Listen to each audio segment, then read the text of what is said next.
भारत ने अपने इतिहास का सबसे बड़ा कारनामा कर दिखाया है, क्योंकि भारत ने इस बार न सिर्फ अपने दुश्मन देशों को पछाड़ा है बल्कि अपने दोस्त देशों को भी बीट किया है। यहां तक कि पश्चिमी देशों की जो बड़ी बड़ी संस्थाएं हैं, IMF हो गया या वर्ल्ड बैंक हो गया, सबके आंकड़े धरे के धरे रह गए।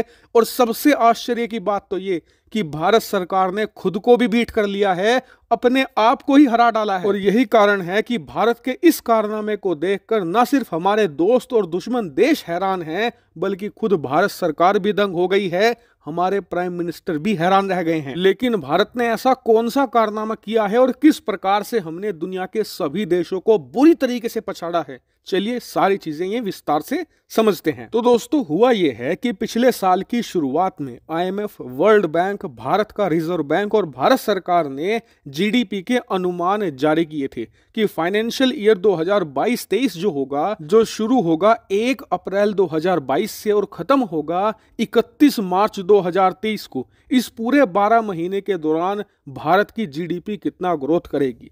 अब इस पर भारत के रिजर्व बैंक ने कहा था कि हमारी GDP रहेगी लगभग 6.8% की। वहीं IMF ने कहा था कि भारत की GDP करीबन 6.5% के आसपास रहेगी। वहीं वर्ल्ड बैंक समेत कुछ बड़ी संस्थाओं ने तो ये भी कह दिया था कि भारत चाहे कितना भी जोर लगा ले, कितना भी दम लगा ले, 7% के पार तो जा ही नहीं सकता, ये तो असंभव है। और सबसे इंटरेस्टिंग बात ये कि इन आंकड़ों को जारी करने के बाद लगभग 6 महीनों के पश्चात जब इन संस्थाओं ने अपने आंकड़े दोबारा फिर से रिवाइज करे तो इन सभी ने भारत की GDP ग्रोथ और घटा दी। जो 7% कह रहा था उसने 6.5 कर दी, जो 6.5 कह रहा था उसने 6 कर दी। तो खैर, इन्होंने अपने अनुमान जारी किए। अनुमान जारी करने के बाद जो फाइनेंशियल ईयर 2022-23 था, ये अब से कुछ महीने पहले ही 31 मार्च को खत्म भी हो गया और तभी से इसके जो आंकड़े हैं वो कैलकुलेट किए जा रहे थे।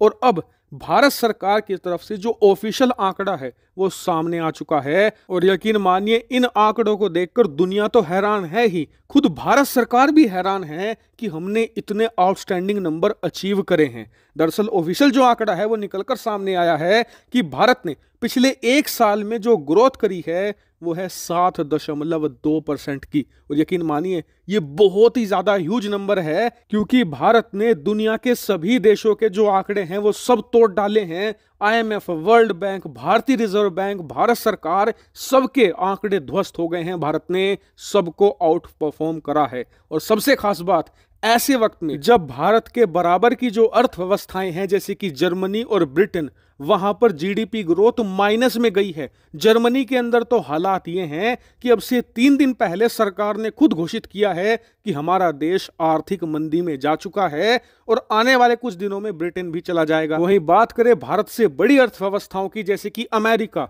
वहां पर भी GDP ग्रोथ लगभग माइनस में जाने वाला है और वो देश भी इस समय आर्थिक मंदी की कगार पर खड़ा है। तो आप खुद सोचिए कि इतने खतरनाक वक्त में जब दुनिया के सभी देश इस कोशिश में लगे हुए हैं कि किसी तरीके से अपने देश को आर्थिक मंदी में जाने से रोकना है, अपनी अर्थव्यवस्था को तबाह होने से बचाना है, वहीं दूसरी तरफ भारत खड़ा है जो अपने देश की अर्थव्यवस्था की रफ्तार भीषण तरीके से आगे बढ़ा रहा है। दुनिया की सभी देशों की सभी बड़ी संस्थाओं के जो एस्टिमेट हैं उन्हें बीट कर रहा है, यहां तक कि अपने खुद के जो एस्टिमेट थे उन्हें आउट परफॉर्म कर रहा है। इससे आप अंदाजा लगा सकते हैं कि भारतीय अर्थव्यवस्था पर कितना शानदार तरीके से काम किया गया है। हालांकि इससे जुड़ी हुई आगे भी मैं आपको अपडेट देता रहूंगा। आप लोग चैनल को सब्सक्राइब जरूर करना। फिलहाल इस वीडियो में इतना ही। Thank you very much for watching video.